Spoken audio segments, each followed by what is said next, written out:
Well, good evening and welcome to the Arbor Hills Nature Preserve in Plano, Texas on a somewhat cool, currently 51 degrees Fahrenheit evening with very light rain.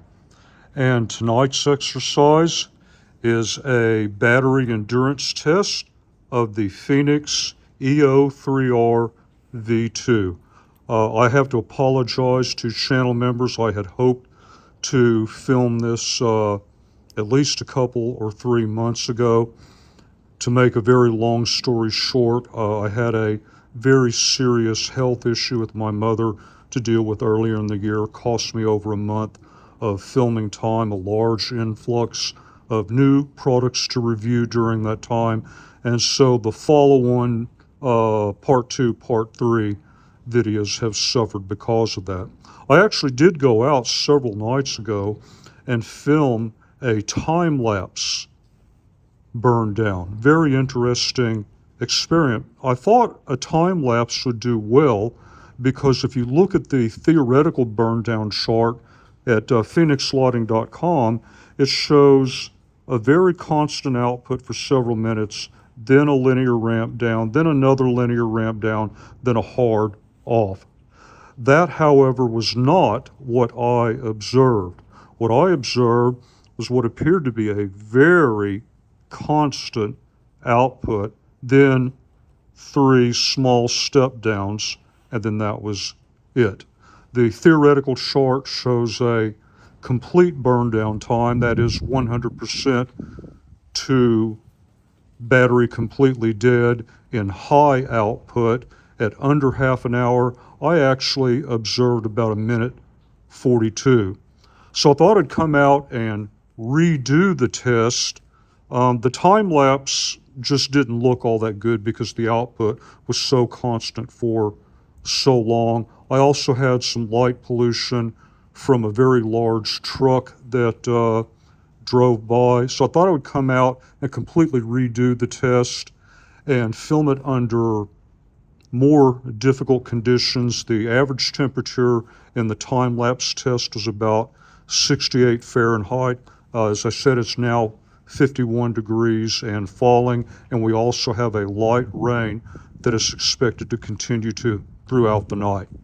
So what I'm going to do is put this in high, show you the start time. I'm going to leave it in high, take it out into the preserve. You'll have a chance to look at the output again under different conditions, different views. We'll see how long it takes for high to completely burn down. I think that'll be a better overall test than what I did last time. All right, then, it's time to quit talking about it, start doing it.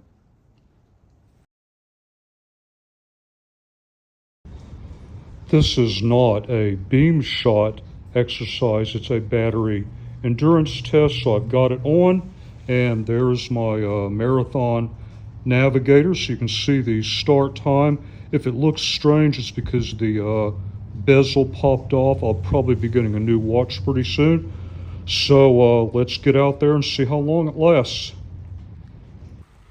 It's been just over 5 minutes. I'm at the bridge where I typically do output level test out here at Arbor Hills. Maximum line of sight about 35 yards. Don't quite have the candela on this light to punch that far, but you get very good side-to-side visibility as well. I've really found this high output level to be very impressive for the size of the light. So of course tonight's test is how well will that hold up under adverse conditions. Well, guess I need to keep on going and we'll find out. So there is the time update. I'm having to use my headlamp because I don't have 3 hands, so hang on while I get this turned off.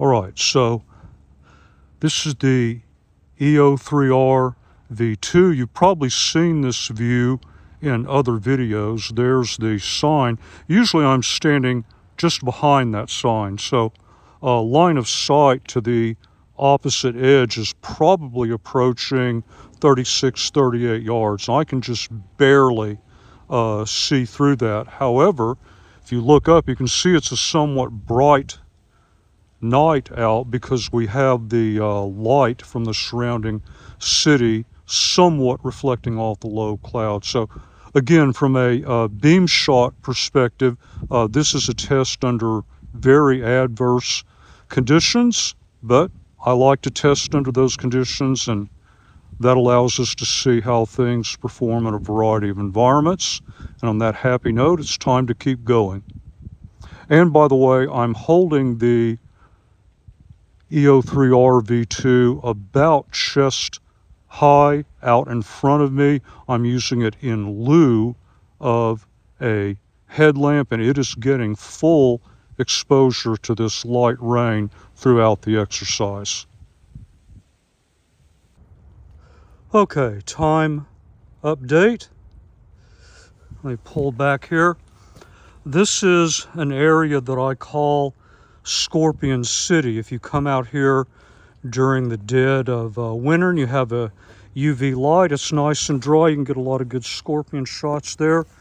And this light is still cranking it out. I mean, it impresses me as being just as strong as when I first turned it on. Now, it probably looked a bit more impressive out at the LBJ grasslands in the first review because it was much darker out there, but I got really good visibility back into those trees. So we'll just keep going and see how this holds up. Time update. I'm at the observation tower. Got the light set up right here, looking back over the bridge, 25 yards to the end of the bridge. Now, I just noticed what looked to be the first step down. I didn't get it on film, but it was literally 30, 35 seconds ago. Now, I've got line of sight to a tree line about 35 yards. I don't think it's going to show up on the iPhone. I could see that rather clearly before this step down. I can just barely see that it's out there. Can't get any detail at all. So I may just sit here for a while and see how things go. Okay, there is the time. And output seems to be about the same. Part of this exercise is seeing how well the light functions for following a groomed path over the course of the entire burn down. And that's more than what's just right in front of me. It's what's downrange, side to side. So I don't want to spend too much time in one particular location. I'm going to go ahead and head back towards the parking lot now. There's the time, and I just noticed another step down. You get a very brief flash, and we've definitely reached the point that downrange is compromised. If this was a much darker night, I could only get really good visibility, maybe 10 to 12, possibly 15 yards. We're really lucky tonight that it's bright, but I'm pretty much limited now to visibility of the path right in front of me. Time to keep going. Okay, it's been about 45 seconds and we just had another step down. As you can see, I mean, I can just see right in front of me, and that's about it. If it wasn't for the fact that it's so bright out tonight, this could be problematic. So my guess is we'll be wrapping this pretty soon. So it's been a little over an hour and 5 minutes, about the same here. I can, pretty much barely see in front of me. Although you might think that this is completely useless, it has been valuable because I'm not using a headlamp, it has been valuable in seeing mud on the path, because under the ambient light, the wet concrete and the mud look very similar. And so if I had no light whatsoever, I could very easily slip. Then we have a mechanical injury. Like I said, a bit over an hour and 5, closing in on hour 8 to 10. I'm probably just going to stay right here at this position. Time update. I'm using my headlamp to film this. It's been about 30 seconds, but you notice that the pulse light has started flashing. Output level is the same. I noticed this during the time lapse burn down, and this is a visual indication that in just a tiny handful of minutes, your battery will be dead. And that's it. Game over. Well, it's very interesting what a difference one night makes. Just about 5 nights ago, almost very, very low humidity, almost room temperature, I got one result. Tonight's performance was probably more in line with the burn down chart published on phenixlighting.com. Well, that's why I like to run field tests. It was very helpful for me to finally get a light rain exposure test in, as well as collect practical information on the path following performance of the light throughout its entire burn down cycle at the high output level. Overall, this has been a very useful piece of kit for me. I wear it on the right shoulder of my ruck. It's excellent for an emergency light, a beacon, and even if something comes along and replaces it later, I'm going to continue to use it. I can always find a role for a light that is as useful, as lightweight, and as small as this. So I can definitely see a very long future with this light.